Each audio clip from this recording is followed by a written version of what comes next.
Le programme est chargé. Selon moi, quelle est la news la plus intéressante de ce début de semaine? L'annonce de Powell. Qu'est-ce qu'on peut en attendre? Qu'est-ce qui va se passer suite à cette annonce qui est tant attendue par les marchés? Comment savoir si le mouvement sur Ethereum va perdurer? Quels sont les signaux que j'observe pour voir si derrière on aura un potentiel top qui se dessine? On va voir ensemble le swing qu'on a pris ensemble il y a une semaine. Donc où est-ce que ça en est? Est-ce qu'on a gagné de l'argent ou pas? Enfin, on verra la grosse action d'une whale cette nuit. Donc une énorme position option a été prise et on va essayer de comprendre ensemble quels sont ses objectifs. Est-ce qu'il y a une information qu'on ne connaît pas encore qui du coup a été l'objet de la spéculation de cette whale? Prêt? C'est parti.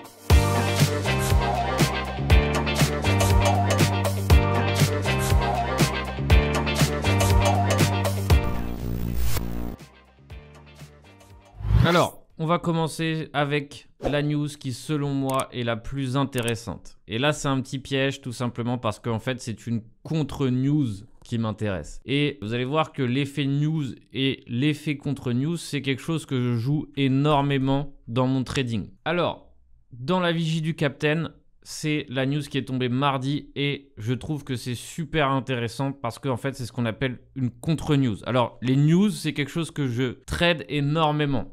Et pourquoi je les trade? En fait, il faut savoir que par exemple, quand les nouvelles sont trop bonnes, il est très fréquent que justement, ça soit un signal baissier. Et quand justement les nouvelles sont mauvaises et que le prix réagit à la hausse, c'est très bon signe. Ou en tout cas, c'est signe de force. Et en fait, il y a quelque chose qui est très intéressant, c'est que dans la psychologie humaine, dès qu'on a des bonnes news, ou dès qu'on a une news qui semble favorable pour un coin, pour un projet, pour les cryptos en général, eh bien en fait, l'être humain l'interprète comme quelque chose de bon et se dit « paf, ça y est, je vais acheter, je vais faire ci, je vais faire ça ». Et en fait, finalement, là où c'est une grave erreur, c'est que finalement, ça a déjà été pricé depuis très longtemps sur le marché. Donc en fait, finalement, il y a de fortes chances qu'au moment où l'acheteur arrive sur le marché, on soit déjà potentiellement sur la dernière ligne droite avant de tomber. Et c'est pour ça que j'aime énormément les news, parce que finalement, parfois, quand je lis une news, donc dans ma vigie, je vous rappelle que c'est un format que j'ai mis en place de façon algorithmique. Ce qui fait que derrière, vous avez les news qui tombent le plus fraîchement possible à 10 h du matin. Donc parfois, c'est même des news qui sont tombées pendant la nuit et l'algo, il va réussir à vous les traduire et vous les condenser. Donc c'est celles qui ont suscité le plus d'intérêt chez les lecteurs et donc c'est ça qui fait que derrière, elles sont sélectionnées dans ma vigie. Alors je vous rappelle que ce vigie est un format découverte que j'ai mis en place qui est ultra accessible et qui vous permet d'avoir un condensé de news tous les matins. Alors, le mieux, c'est que finalement, c'est pas que les news. Sinon, ça serait un peu ennuyeux. Derrière, bon, les news, c'est cool, mais c'est pas assez. C'est pour ça que finalement, l'algo met en place une sélection de coins selon mon indicateur préféré, le Shop Index. Derrière, il y a mes autres indicateurs préférés, à savoir l'Open Interest, un petit peu de divergence. Et derrière, ici, il nous sélectionne des coins, donc du coup, qui sont peut-être chauds ou prêts à partir. Et ça, par exemple, c'était la sélection qu'on avait lundi. Et vous verrez dans la semaine, je ferai l'interprétation de comment ça réagit. Divergence haussière, par exemple, sur Ethereum. Et vous voyez qu'ici, on a eu un petit pump qui s'est mis en place. Donc, vraiment, quelque chose que je bosse depuis longtemps, qui vous permet d'avoir des infos bien sélectionnées et aussi l'agenda économique. Donc, voilà, format ultra complet. Si vous souhaitez partir en sa découverte, on fait des périodes d'essai. Quand vous abonnez, vous avez le droit d'essayer tout simplement cette vigie. Donc personnellement, ça y est, je ne peux plus m'en passer. Alors maintenant, du coup, c'est ce que je trouve super intéressant, c'est finalement le fait que le prix ait finalement réagi à la hausse après l'annonce tout simplement de BlockFi. Regardez ici, c'est à ce moment-là qu'on a annoncé BlockFi, le lundi soir. Et derrière, baisse violente, donc on était par là, baisse violente et réaction immédiate. Donc on a de la force. C'est assez puissant ici ce qui se passe. Il faut faire attention. D'accord, tout simplement parce que ici, c'est ce qu'on appelle une jambe maigre et du coup, c'est quelque chose qu'il faut prendre avec précaution parce que derrière, vous voyez qu'ici, il n'y a pas beaucoup de fondement. Donc, c'est ce qu'on va étudier ensemble. Maintenant, on va essayer de comprendre du coup si on est sur un top ou où est-ce qu'on est sur Ethereum. Donc, on va analyser Ethereum. Alors, comme d'hab, on va se refaire la price action de A à Z. Et du coup, on va essayer de comprendre où est-ce qu'on se situe. N'oubliez pas, le plus important, c'est de comprendre où est-ce qu'on se situe. Quand on sait où on est, au moins on sait vers quoi opter. Alors, dans une analyse que j'ai fait sur TradingView, je constatais de toute façon qu'on est dans un range parfait. Il faut savoir qu'actuellement, si on regarde ici le monthly, regardez-moi la perfection de ce range. Donc finalement, ça nous laisse avec quelque chose de très intuitif pour Ethereum et pour Bitcoin aussi. Donc en fait, finalement, personnellement, ça fait plusieurs semaines, là même 3, que je trade principalement le range et ça réussit parfaitement. Donc ça permet finalement de jouer au ping-pong. Long, short et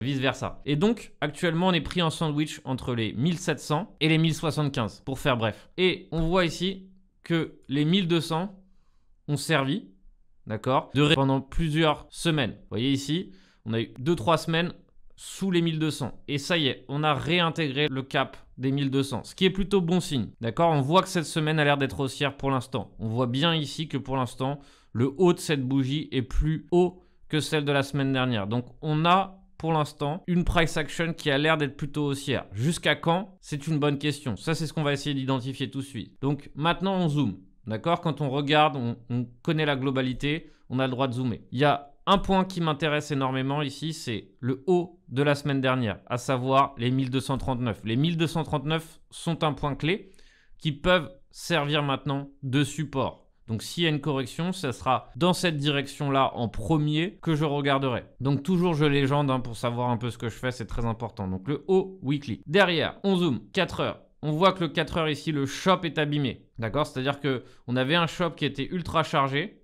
Et du coup, il a commencé à se décharger. Donc ça veut dire que déjà, le mouvement en 4 heures commence à être fatigué. Donc maintenant, qu'est-ce que je vais regarder? Maintenant, je vais regarder tout de même à faire attention. Pourquoi? Parce que derrière, ici, on est sur un ancien sommet, donc une localisation qui a déjà servi de top ici précédemment. Donc c'est un endroit où il y aura beaucoup de gens qui sont susceptibles de vendre. Donc on n'est pas encore sur une divergence. Il faut savoir que Ethereum aime bien faire des divergences avant de corriger. Donc c'est ce qui fait que je commence déjà à être en mode je fais attention.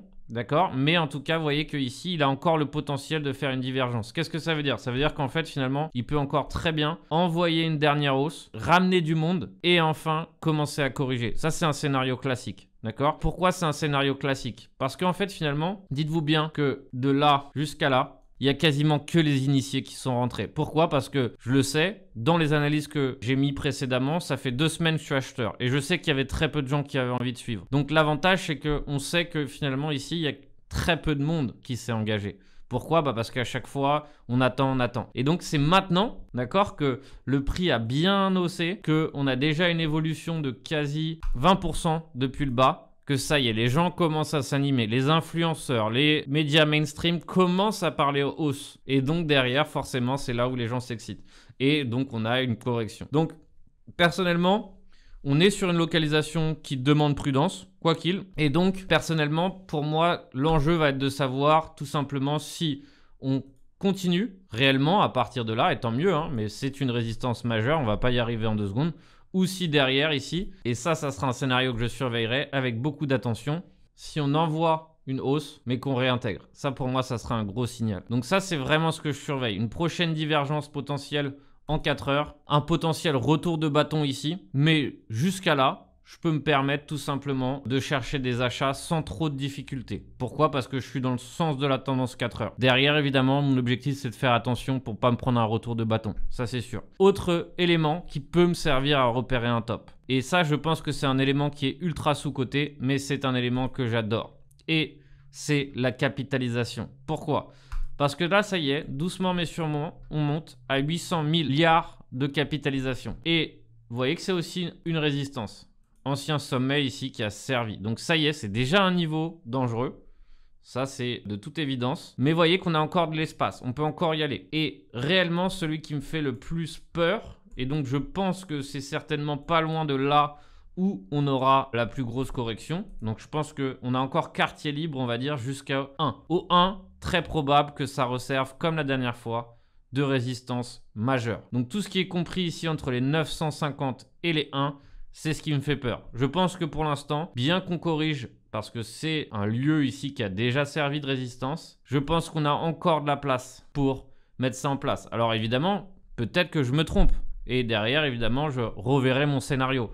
Parce que ici, c'est vrai que c'est un lieu important. Le 15 novembre, c'est là où on a chuté. Donc, c'est forcément un lieu de prise de bénéfice en termes de capitalisation. La capitalisation est super importante et c'est vraiment un acteur, c'est vraiment un facteur que je regarde énormément. À chaque fois qu'on est tombé sur des niveaux clés ou des chiffres ronds, on a chuté. 1,20, on a chuté. 1, on a chuté. Et surtout, l'historique des 3, c'est là où on a chuté. Donc, toujours penser que c'est très important. C'est des prix psychologiques qui sont importants. Alors, maintenant, on a vu ce que je surveillais sur Ethereum. Vous avez vu que pour l'instant, voilà, je m'attends potentielle correction proche, mais que possiblement jusqu'à ce moment, on a encore un peu de place, peut-être, d'accord? Mon objectif, c'est vraiment de laisser observer la price action, d'être plutôt acheteur jusqu'à nouvel ordre, hein. C'est-à-dire que bien qu'ici, quand je dis être acheteur, 1, c'est parce que j'ai démarré là. Et 2, c'est aussi si je scalpe ou si je fais de l'intraday, c'est de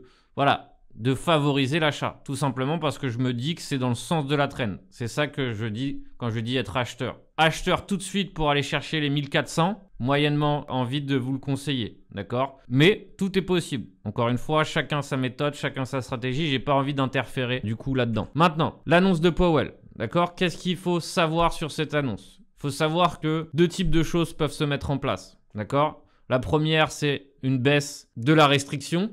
D'accord? Et au lieu de monter les taux d'intérêt à 75, il passe à 50. Ce qui serait évidemment une bonne chose. Mais dites-vous bien que le marché, il a déjà pricé la majorité de ce qui va se passer. Donc ça sert à rien tout simplement de spéculer sur ce qu'il va dire. Pourquoi? Parce que bien qu'on peut avoir une mèche ou un comportement lié à ce qu'il va dire, je pense que ce qu'il va dire est déjà pricé depuis longtemps. Pourquoi? Pourquoi ici, il y a 2-3 semaines déjà, on a une énorme baisse ici sur le cash. D'accord? Ici, c'est déjà passé quelque chose. Il y a déjà eu un shift majeur. Et de même ici, quand on regarde les obligations, ici, j'ai pris les obligations 10 ans.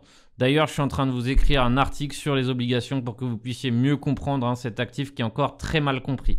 Ici, obligation 10 ans. Donc, on est sur un support, il y a une légère consolidation, mais on a tout de même une énorme baisse ici depuis le 21 octobre. Donc ici, il y a eu des changements. Alors, ce qu'on ne veut pas, et c'est ce qu'on espère ne pas avoir, c'est consolidation et break pour un nouveau plus haut. D'accord? Ça serait catastrophique pour les marchés. Mais les marchés à risque n'apprécieraient absolument pas ça. Donc ça, c'est des choses à surveiller. Mais pour vous dire que finalement, ici, le marché a déjà pricé ici des informations. Donc, c'est des choses qu'on attend et qu'on surveille de près. Vous voyez qu'ici, c'est marrant parce que, pareil, le Nasdaq, le SP500 sont sur des positions intéressantes et des positions qui sont simples. Consolidation, breakout haussier, consolidation, breakdown baissier. D'accord? C'est simple. On n'a pas 43 issues. Donc l'avantage, c'est qu'on va vite comprendre et vite savoir ce qui va se passer très bientôt. Pourquoi? Parce que ici, vous voyez qu'on défend cette zone et si réellement on la perd, on aura tout simplement une correction plus profonde.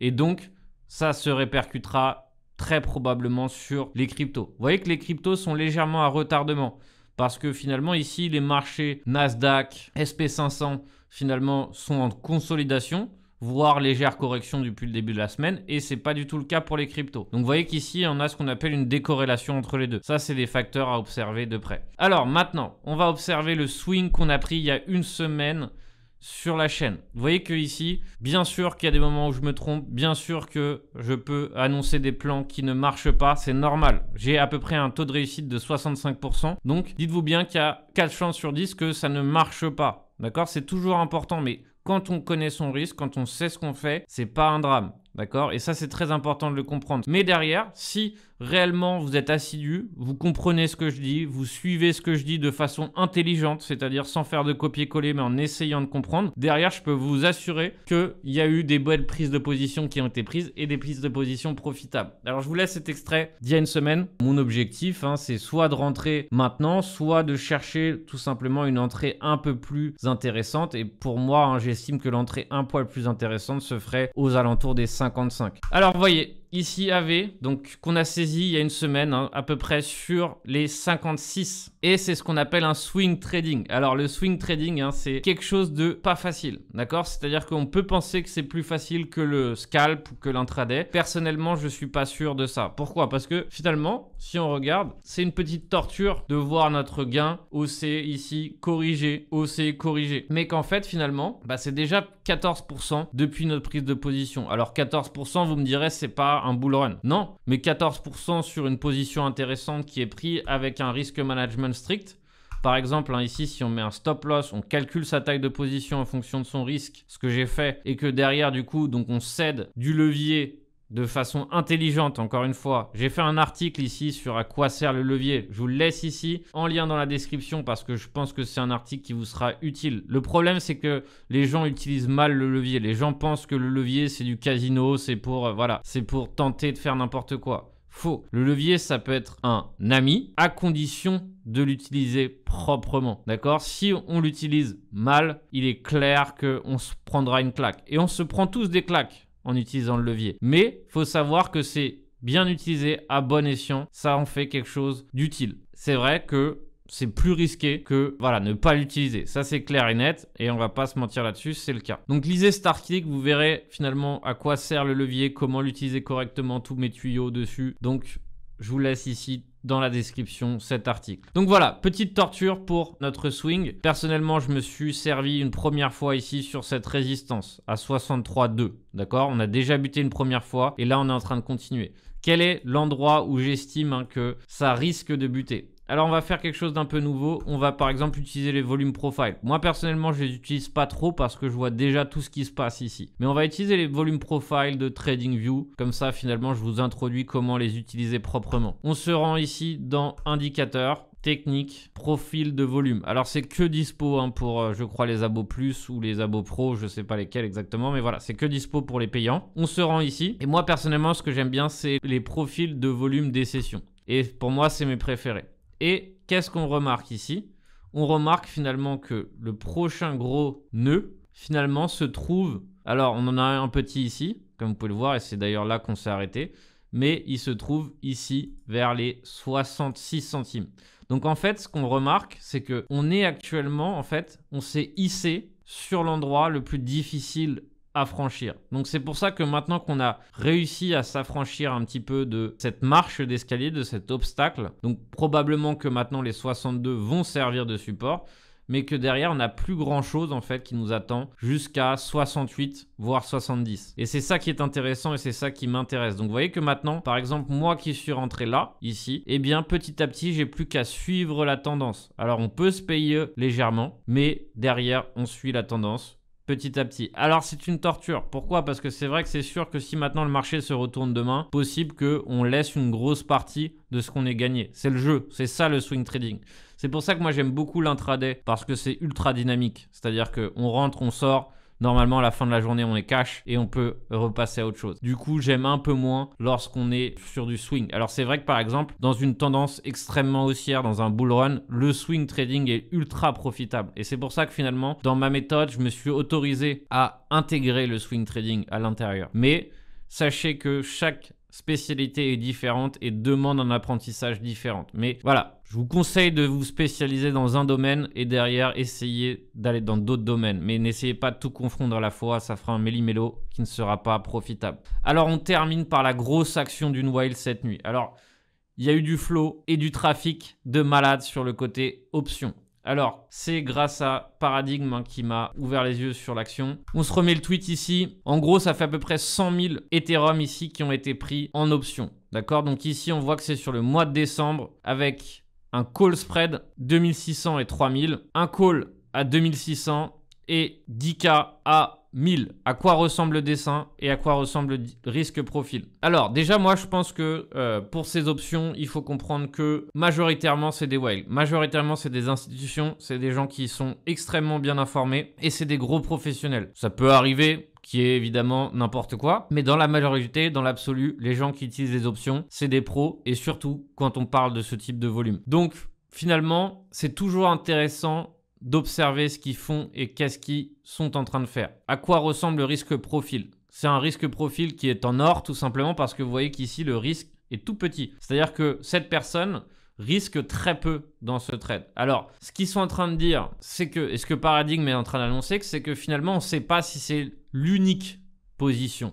D'accord? Et c'est ça qui est très difficile dans la lecture des options. On ne sait pas si derrière, c'est une autre position supplémentaire qui est ajoutée à cette position. Mais si on regarde la position à nu, ici, c'est un trade bullish. Et c'est un trade qui fait que si derrière, le prix hausse et se conserve, même si c'est sur une courte durée, au-delà des 1500, finalement, c'est un gros gain qui peut être booké. Et vous voyez que plus le prix évolue et plus finalement le gain peut être intéressant pour le risque qui est minime. Et vous voyez que cette personne, elle n'est pas du tout obligée d'attendre, hein, par exemple, que le prix aille à un certain niveau. Si derrière le mec, il est déjà satisfait, mettons à 2000 ou autre, eh bien, il a déjà quadruplé ou quintuplé son risque, ce qui est largement suffisant. Ce qui est intéressant ici, c'est le risque to reward. Et vous voyez que le risque ici est tout petit. Donc, c'est un trade qui est plutôt haussier, mais encore, comme le dit Paradigme, ça peut être un trade qui est associé tout simplement à un autre. Autre trade intéressant, et ça, c'est clairement ce que je peux conseiller, et j'avais exactement la même idée en tête, et c'est ce qu'on va voir ensemble, et ce qu'on va essayer de pricer ensemble.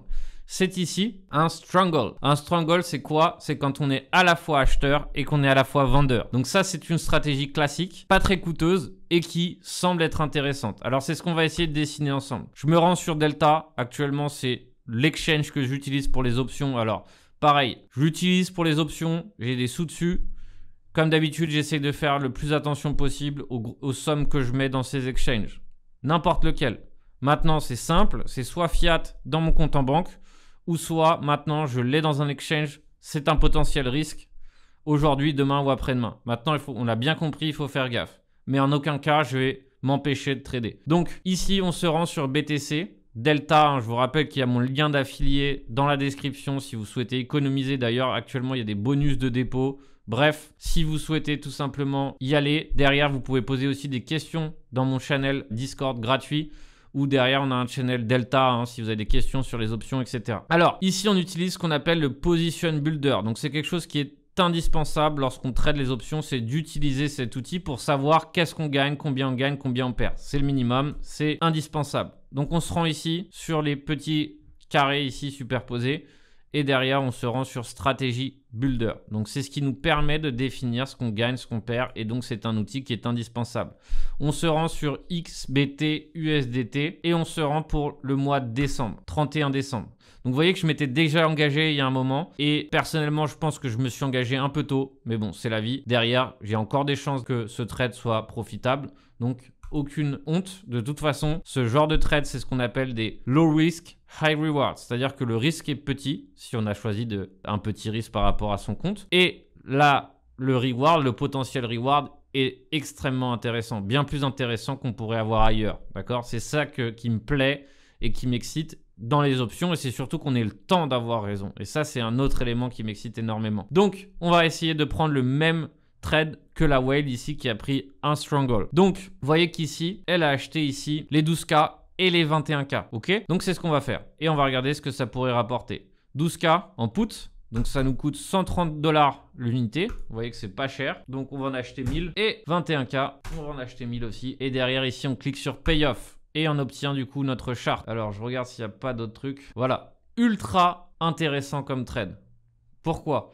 Parce que finalement, on voit qu'aujourd'hui, notre risque est quasi nul. D'accord? C'est-à-dire qu'au fur et à mesure que le temps va passer, certes, si ça ne bouge pas, eh bien, on va commencer à rentrer dans un risque plus important. Mais qu'à ce jour, le risque est quasi nul. Vous voyez ici hein, que la courbe de rouge, on la voit à peine. Donc, si on évolue au cours du temps, oui, d'accord, ça commence à devenir un peu plus risqué. Mais vous voyez qu'aujourd'hui, finalement, notre risque est nul. Vous voyez ici dans la petite courbe turquoise, c'est mon risque dans quelques jours, dans 13 jours, 14 jours, etc. Donc, au fur et à mesure que les jours passent, ça commence à être de plus en plus risqué.